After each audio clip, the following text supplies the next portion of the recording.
Today, we're diving into a fascinating study that kind of flips our assumptions about psychedelic therapy on their head.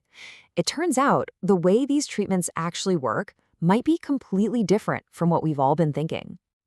So, we have all this growing evidence that psilocybin-assisted therapy can be a really powerful tool against things like alcohol use disorder. But here's the million-dollar question. What's actually happening under the hood? What's the psychological mechanism that's driving that change? How does it really, truly change someone's life?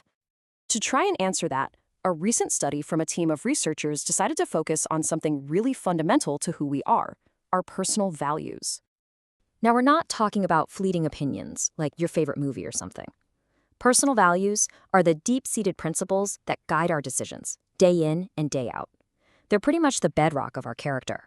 So to measure these values, scientists use this really well-established tool called the Schwartz Value Survey. And what it does is it basically organizes our values into 4 major territories that are often opposites. For example, openness to change is on the opposite side of the circle from conservation, and self-transcendence is the polar opposite of self-enhancement. Okay, so this is where we get to the core idea, the big hypothesis of the study. Past research had suggested that alcohol use is often tied to values like self-enhancement and openness to change. Things like seeking power, achievement, and constant stimulation. So the logical guess was that a successful therapy would have to boost the opposing values, things like compassion, tradition, and caring for others. With that very clear hypothesis in mind, the team designed a really rigorous clinical trial to see if psilocybin could actually cause that shift in a person's core values. And they didn't mess around. They used the gold standard for clinical research, a double-blind, randomized controlled trial. They got 93 people with alcohol use disorder and split them into 2 groups. Everybody got 12 weeks of therapy, but one group got actual psilocybin during 2 key sessions, while the other group got an active placebo. They measured everyone's values before anything started, and then again 24 weeks after the whole thing was over. So the moment of truth, what did they find? Well, the results came in and they were not what anyone was expecting. Just to remind you, the big expectation was an increase in self-transcendence. Those values connected to compassion, caring about others, that feeling of universal connection people often talk about with psychedelics. But when they actually crunched the numbers, the data told a totally different story. That big expected increase in self-transcendence, it just wasn't there. In fact, the only significant change they saw was a boost in a value domain you might not typically associate with a psychedelic trend at all, conservation. So what does conservation even mean in this context? Well, these values aren't about cosmic breakthroughs. They're about stability.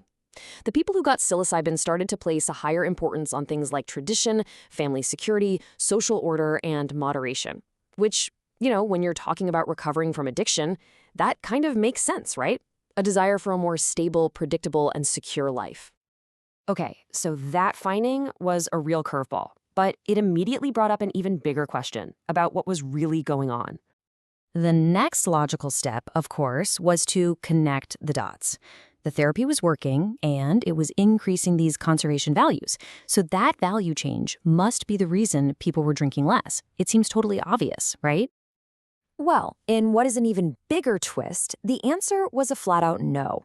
When the researchers looked for a statistical link between the increase in conservation values and the actual reduction in drinking, there was nothing there. No significant correlation at all.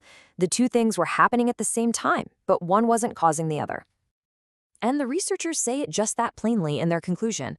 This wasn't some subtle, maybe sort of finding. It was a clear disconnect, and it left the scientific community with a genuine puzzle to solve. So, what do we do with all this? Does this mean the study was a failure because the hypothesis was wrong? No, absolutely not. In fact, this is exactly why we do science, to find the unexpected stuff that pushes our understanding forward. Let's be really clear. The overall therapy did work. It successfully helped people drink less. That's a fact. But what this analysis shows is that the change in personal values, even though it was real, was not the engine driving that success. The way this therapy actually works is way more complex and, frankly, more mysterious than we thought. Now, it's always important to be good scientists and talk about a study's limitations, which the authors are very upfront about. The sample size was kind of small, the participants weren't very diverse, and hey, it's possible this specific survey just isn't the right tool to capture the kinds of deep changes that psychedelics might be causing. And that leaves us with the real takeaway here. This study doesn't give us the final answer. What it does is actually much more important. It helps us ask a much better, much smarter question. It forces science to look deeper, to get past our easy assumptions, and to truly understand the profound changes these experiences can kickstart. The puzzle is still there, and honestly, that's the most exciting part.